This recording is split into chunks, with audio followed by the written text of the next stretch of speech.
Corona की दूसरी लहर में दोबारा संक्रमित होने का खतरा सबसे ज़्यादा किन उम्रों के लोगों का है, ये रिसर्च के बाद पता चलेगा। इसलिए कई विशेषज्ञ महामारी के समय से जुटे हुए हैं और इस नए रिसर्च में बताया गया है कि कौन से उम्र के लोगों को सबसे ज़्यादा खतरा हो सकता है। नमस्ते, मैं शिल्पा, आप सबका सोचरा हिंदी न्यूज़ चैनल पर स्वागत है। रिसर्च में पता चला है कि 65 साल से कम उम्र के लोगों को वायरस के हमले से करीब 80% सुरक्षा मिलती है, लेकिन 65 साल के बाद सुरक्षा घटकर मात्र 47% हो जाती है। डेनमार्क के शोधकर्ताओं ने यह नतीजा निकाला है।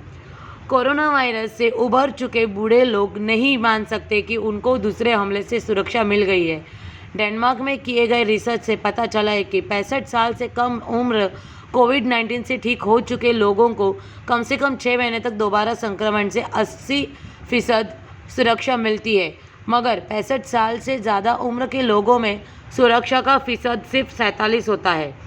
मेडिकल पत्रिका लांसेट में प्रकाशित शोध में बताया गया है कि इसका मतलब बुजुर्गों की सुरक्षा के लिए उपाय करना ज़रूरी है, क्योंकि उनको कोविड-19 से मौत का खतरा भी ज़्यादा होता है।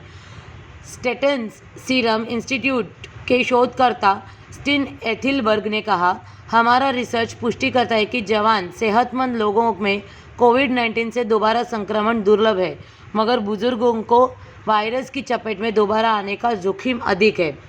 उन्होंने ये भी बताया कि बुजुर्गों में बीमारी के गंभीर लक्षण और मौत का ज़्यादा खतरा होता है। इसलिए स्पष्ट है कि महामारी के दौरान बुजुर्गों की सुरक्षा के लिए नीतियों को लागू किया जाए। डेनमार्क में टेस्टिंग का कार्यक्रम बहुत व्यापक है और हर किसी के लिए पीसीआर टेस्ट की सुविधा मुहैया है, चाहे लक्षण जाहिर हो या नहीं। 2020 में 40 लाख डेनमार्क की 2/3 आबादी के कोरोना जांच हुए।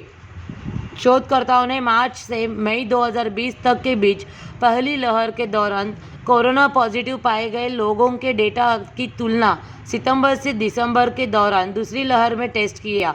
उन्होंने 25 लाख लोगों ने ग्रुप में महामारी के दौरान दूसरे संक्रमण पर भी काम किया।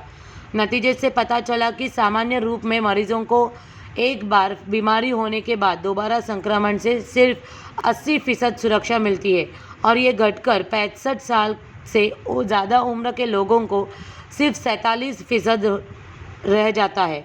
शोधकर्ताओं का कहना है कि इससे पता चलता है कि किन लोगों का टीकाकरण में प्राथमिक दिए जाने की ज़रूरत है। इसीलिए हमारे देश में भी प्रशासन ने जो 45 साल और 65 साल से ऊपर लोग हैं उनका टीकाकरण सबसे पहले चालू कर दिया है और इसी के तहत आप तक ऐसी कोरोना की खबरें आप पहुंचाते रहेंगे। तब तक आप हमारे साथ बने रहिए और बने रहने के लिए आप हमारे चैनल को यानी कि सोचरा हिंदी न्यूज़ चैनल को सब्सक्राइब करें, वीडियो को लाइक करें और बेल आइकॉन पर क्लिक करें ताकि हर एक वीडियो की नोटिफिकेशन आपको मिलती रहे। और साथ ही साथ नीचे डिस्क्रिप्शन में दिए गए लिंक पर जाकर आप हमें फेसबुक, ट्विटर और इंस्टाग्राम पर भी फॉलो कर सकते हैं। धन्यवाद।